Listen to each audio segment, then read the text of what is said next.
నమస్కారం అండి. నా పేరు డాక్టర్ వెంకటేశ్వరరావు. నేను senior consultant neuro surgeon and neuro surgical oncologist in Basavatarakam cancer hospital. ముఖ్యంగా ఈరోజు మనం తలనొప్పి అంటే ఏంటో తెలుసుకుందాము. తలనొప్పి ఎన్ని రకాలు ఉన్నాయో తెలుసుకుందాము. అతి ముఖ్యంగా మనం తెలుసుకోవాల్సింది మైగ్రేన్ అనే తలనొప్పి గురించి తెలుసుకుందాం. ఇదే మైగ్రేన్ని మనం తెలుగులో పార్శ్వనొప్పి అని కూడా అంటాము. ఓకే, ఇప్పుడు తలనొప్పి అనేది అందరికీ వస్తుంది.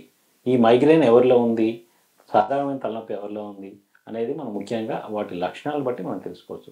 ముఖ్యంగా మనం చూసుకుంటే తలనొప్పిలోని సర్వసాధారణంగా మనం చూసుకునేది జనరల్గా చూసుకునేది తలనొప్పి అందరికీ వచ్చేది. అట్లా కాకుండా టెన్షన్ హెడేక్ అంటాము, అలా కాకుండా పార్శ్వనొప్పి అంటాం, అలా కాకుండా ఇంకో రకంగా చెప్తే క్లస్టర్ హెడేక్ అంటాం. ఈ మూడు రకాలు మెయిన్గా చూసుకుంటే మనం ఏది ఇంపార్టెంట్ అని తెలుసుకోవాలి. అందరికీ తలనొప్పి రావచ్చు. అందులో ఎవరికి మైగ్రేన్ ఉంది, ఎవరికి టెన్షన్ హెడేక్ ఉంది, ఎవరికి క్లస్టర్ హెడేక్ ఉంది అనేది మనం తెలుసుకోవాలి. ముందుగా మనం మైగ్రేన్ గురించి మాట్లాడుకుంటే ఇదే మైగ్రేన్ మనం తెలుగులో పార్శ్వనొప్పి అని కూడా అంటాము. ఇది ఎంతమందిలో వస్తుంది, ఎవరిలో వస్తుంది అనేది తెలుసుకోవాలి. ఫస్ట్ మనం ఉదాహరణకి మనం తీసుకుంటే ఇది ఎవరిలో ఎక్కువగా రావచ్చు అనేది ముందు చూసుకుందాం. మైగ్రేన్ లేదా పార్శ్వనొప్పి అనేది ఆడవారిలో చాలా ఎక్కువగా ఉంటుంది. మన మగవాళ్ళతో పోల్చుకుంటే ఆడవారిలో చాలా ఎక్కువగా ఉంటుంది. ఉదాహరణకి 100 మంది మైగ్రేన్ పేషెంట్ తీసుకుంటే మనము అందులో 70-80 మంది ఆడవాళ్ళే ఉంటారు, 30-40 మంది మగవాళ్ళు ఉంటారు. సో దీని ప్రత్యేకమైన లక్షణాలు ఏంటి, ఈ మైగ్రేన్ అనేది మిగతా తలనొప్పులతో ఎలా డిఫరెన్షియేట్ చేయొచ్చు, ఎలా తేడా తెలుసుకోవచ్చు అనేది మనం తెలుసుకుందాం. మైగ్రేన్ అనే తలనొప్పి అనేది యూజువల్గా సర్వసాధారణంగా మనకి తలలో కుడిపక్క కానీ ఎడమపక్క కానీ ఉంటుంది. ఏదైనా 70-80% మందిలో ఈ మైగ్రేన్ అనేది ఏదైనా ఒక పక్క ఇనీషియల్గా మొట్టమొదటిగా స్టార్ట్ అవుతుంది. అది కుడిపక్క అయి ఉండొచ్చు, ఎడమ పక్క అయి ఉండొచ్చు. సో ఈ తలనొప్పి ఎంతసేపు ఉండొచ్చు, మైగ్రేన్ అనేది ఆ పార్శ్వనొప్పి అనేది వచ్చిన తర్వాత ఎంతసేపు వరకు ఉండొచ్చు అనేది మనం చూసుకుంటే సర్వసాధారణంగా 4 గంటల నుంచి, అంటే ఒకసారి వచ్చిన తర్వాత అది 1 గంట ఉండొచ్చు, 10 నిమిషాలు ఉండొచ్చు, అర్ధగంట ఉండొచ్చు, 4 గంటలు ఉండొచ్చు. 4 గంటల నుంచి 72 అవర్స్ 72 గంటల వరకు ఈ మైగ్రేన్ అనేది ఉండొచ్చు అనమాట.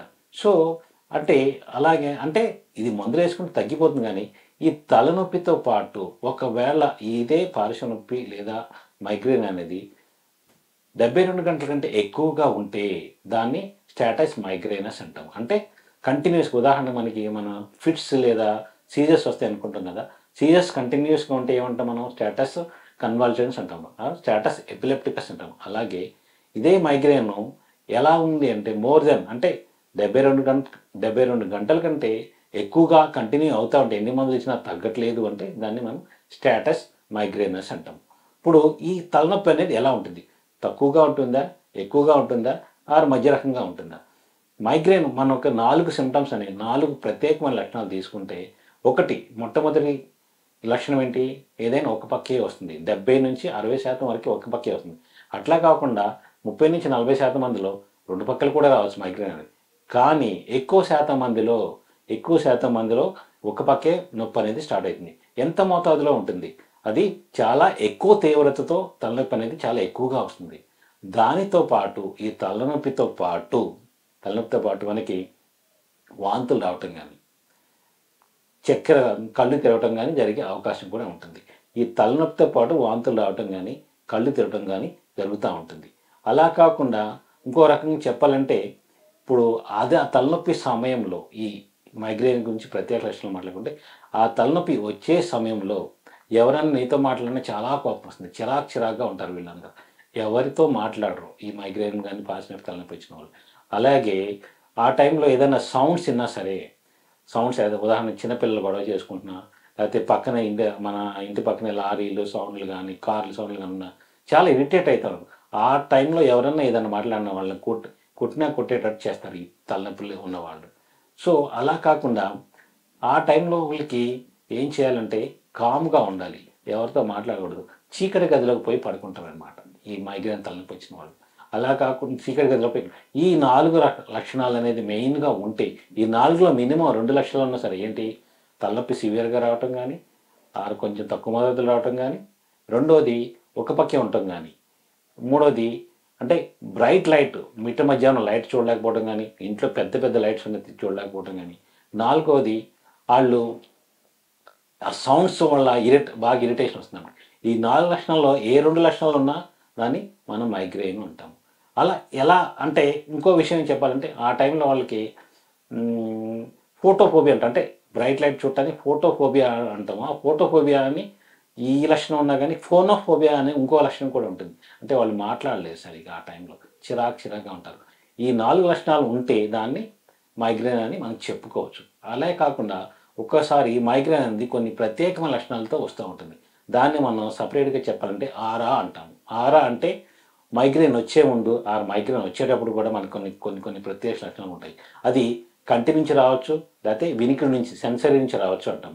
కంటి నుంచి వచ్చే ఆరా అనే ప్రత్యేక లక్షణాలు ఏంటంటే ఈ మైగ్రేన్ లేదా పార్శ్వ నొప్పి వచ్చేటప్పుడు వాళ్ళ కంటి ముందు లైట్స్ వెలిగి ఆరిపోవటం కానీ, సడన్గా షాక్ లాగా లైట్స్ వచ్చిపోవటం కానీ, లేకపోతే అలా జరుగుతూ ఉంటుంది. ఇది టెంపరీగానే ఉంటుంది, పర్మనెంట్గా ఏముండదు.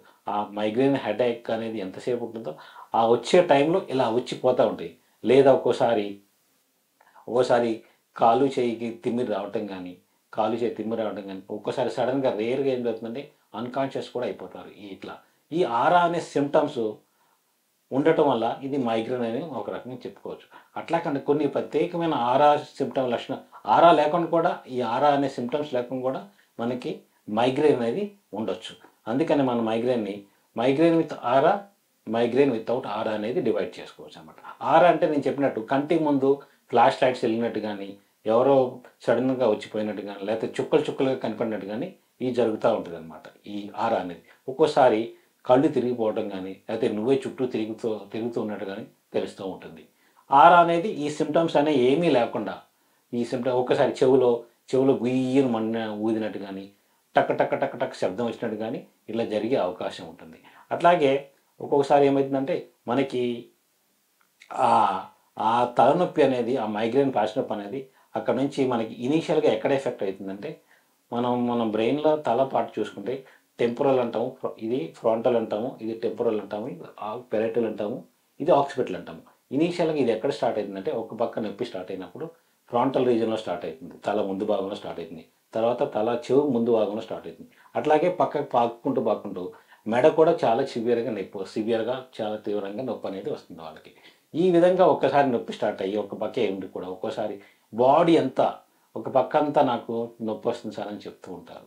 సో దీన్ని మనం హెడ్ లాక్ అని కూడా అనవచ్చు. ఒక పక్కే సివియర్గా ఎక్కువ ఉండేది ప్రతిసారి ఒక పక్కే వచ్చేసి అది కుడి పక్క ఉండొచ్చు, ఎడమ పక్క ఉండొచ్చు, ప్రతిసారి ఒక పక్క వచ్చి ఉండటం వల్ల దీన్ని హెడ్ లాక్, ఒక సైడ్ నా హెడ్ అంతా లాక్ అయిపోయినట్టుంది సార్ అని చెప్తూ ఉంటారు అనమాట. సో దీనికి ఎలా డిఫరెన్షియేట్ చేయొచ్చు? మనం ఇంకో రకంగా చూసుకుంటే ఈ మైగ్రేన్ అనేది టెన్షన్ హెడేక్ అంటాం. ఈ టెన్షన్ హెడేక్ అనేది తల మొత్తం స్టార్ట్ అవుతుంది. యూజువల్గా రెండు పక్కల స్టార్ట్ అవుతుంది.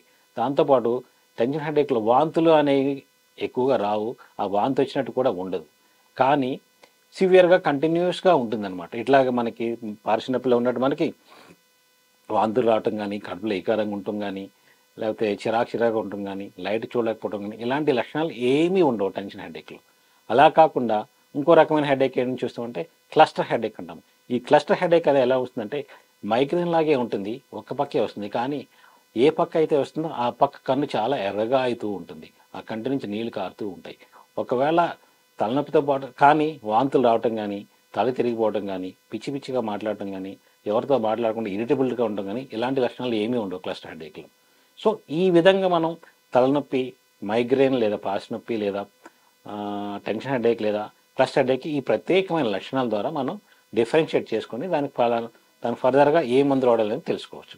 అలాగే ఈ మైగ్రేన్ అనేది కొన్ని రకమైన రిస్క్ ఫ్యాక్టర్స్ అనేవి ఉంటాయి. ఏంటి ఆ రిస్క్ ఫ్యాక్టర్స్ అంటే మినిమం చూసుకుంటే మనకు స్ట్రెస్ఫుల్ లైఫ్, మన ప్రస్తుతం ఉన్న కాలంతో పరిగెడుతున్నాం కాబట్టి స్ట్రెస్ మెయిన్, అది ఎంప్లాయీస్ అయినా కానీ, స్టూడెంట్స్ అయినా కానీ, ఎవరైనా ఫార్మర్స్ అయినా కానీ ఆ స్ట్రెస్ ఫ్యాక్టర్ అనేది చాలా ఇంపార్టెంట్. స్ట్రెస్ అనేది మోస్ట్ ట్రిగ్గర్ ఫ్యాక్టర్. చాలా ఎక్కువగా స్ట్రెస్ తీసుకోవటం వల్ల, టెన్షన్ తీసుకోవడం వల్ల మైగ్రేన్ అనేది తొందరగా వచ్చే అవకాశం ఉంటుంది. అట్లా కాకుండా స్లీప్లెస్ నైట్స్, నిద్రపోకుండా ఉంటాం. స్లీప్లెస్ నైట్స్ సరిగా minimum 6 to 8 hours sound sleep అనేది ఉండాలి. సౌండ్ స్లీప్ లేకుండా డిస్టర్బ్ స్లీప్ ఉన్న ఆ స్లీప్లెస్ నైట్స్ ఉన్న ఈ మైగ్రేన్ అనేది ఎక్కువగా అగ్రివేట్ ఎక్కువగా వచ్చే అవకాశం ఉంటుంది. అట్లాగే డైలీగా మనం తినే ఫుడ్, సపోజ్ ఉదాహరణకి మనం రోజు 1 o'clock 1:30కో లంచ్ తీసుకుంటాము, లేదంటే evening 6 o'clock 7 o'clock snacks are dinner తీసుకుంటాం. రెగ్యులర్గా ఈ తినే ఫుడ్ హ్యాబిట్ అనేది మనం రెగ్యులర్ ఒకరోజు ఏమైనా పని ఒత్తిడిలో పడి మర్చిపోయినా, లేకపోతే ఇంకేదన్నా వర్క్లో ఉండి మర్చిపోయినా, ఆ టైం ఆల్టరేషన్ వల్ల ఫుడ్ రెగ్యులర్ హ్యాబిట్ తీసుకునే టైం ఆల్టరేషన్ వల్ల కూడా ఈ మైగ్రేన్ అనేది ట్రిగ్గర్ అవ్వచ్చు. అట్లే కాకుండా మనకు నచ్చని ఫుడ్డు, మనకు నచ్చని వాసన, మనకు నచ్చని బిహేవియర్ ఇలాంటి ఏమున్నా సరే, ఉదాహరణ తీసుకుంటే కొంతమందికి జాస్మిన్ పడదు, కొంతమందికి రోసెస్ పడదు. ఆ వాసన కూడా అది ఆ టైంలో మనం ఏ ఏరియాకి వెళ్ళినా మనకి నచ్చని ఫుడ్ వల్ల కూడా ఈ ఈ మైగ్రేన్ అనేది ట్రిగ్గర్ అవ్వచ్చు. సో ఇన్ని రకాల మన రిస్క్ ఫ్యాక్టర్ చెప్పుకున్నాం కదా, దీనికి ట్రీట్మెంట్ ఏంటి, దీనికి ఏమైనా కాజ్ ఉందా అంటారు. దీనికి ప్రత్యేకమైన ఒక కారణం అంటూ ఏమీ లేదు. మైగ్రేన్ అనేది ప్రత్యేకమైన కారణం అంటూ ఏమీ లేదు. ఇది మన బాడీని ఎలా షేప్ చేసుకుంటామో దానిపైన ఆధారపడి ఉంటుంది. మన బిహేవియర్ ఎలా ఉంటుందో దానిపైన ఆధారపడి ఉంటుంది. మన తీసుకునే విధానం బట్టి, మన లైఫ్ స్టైల్ చేంజెస్ బట్టి దాని మీద ఆధారపడి ఉంటుంది. సో దీనికి ఏమైనా మందులు ఉంటాయంటే ఎస్, అన్ని పరీక్షలు అంటే హెడేక్ ఇంత తీవ్రంగా వస్తుందంటే ఫస్ట్ ఆఫ్ ఆల్ ఒకటి డాక్టర్ దగ్గరికి వెళ్ళినప్పుడు ఫస్ట్ టైం మందులు ఆశిస్తారు. అయినా తగ్గలేదు అంటే ఎనీవే ఒకసారి స్కానింగ్ అనేది చేయించుకుంటారు. అది సిటీ స్కాన్ అయి ఉండొచ్చు, brain scan, MRI brain scan అయి ఉండొచ్చు. సో ఎంఆర్ఐ బ్రెయిన్ స్కాన్ చేస్తే ఒకవేళ మైగ్రేన్ అనుకుంటే ఎంఆర్ఐ బ్రెయిన్ స్కాన్ అబ్సల్యూట్లీ 100% నార్మల్గానే ఉంటుంది. ఏ రకమైన ఇబ్బంది, ఏ రకమైన తేడా అనేది ఉండదు. కానీ ఎందుకు ఎంఆర్ఐ చేయాలంటే, ఎందుకు చేయాలి అంటే లోపల ఏదైనా ఒకవేళ ట్యూమర్స్ అలాంటివి ఉన్నాయో రూల్ అవుట్ చేసుకోవడానికి, లేకపోతే ఇన్ఫెక్షన్ ఏమైనా ఉందో రూల్ అవుట్ చేసుకోవడానికి మనం ఎంఆర్ఐ అనేది చేసుకోవాలి. అట్ ద సేమ్ టైం మందులు అనేవి సరిగా వాడితే తలనొప్పికి, మైగ్రేన్ సంబంధించి కొన్ని రకమైన మందులు ఉంటాయి. ఆ మందులు వేసుకొని మన లైఫ్ స్టైల్ చేంజ్ చేసుకుంటే మైగ్రేన్ అనేది శాశ్వతంగా నిర్మూలించవచ్చు.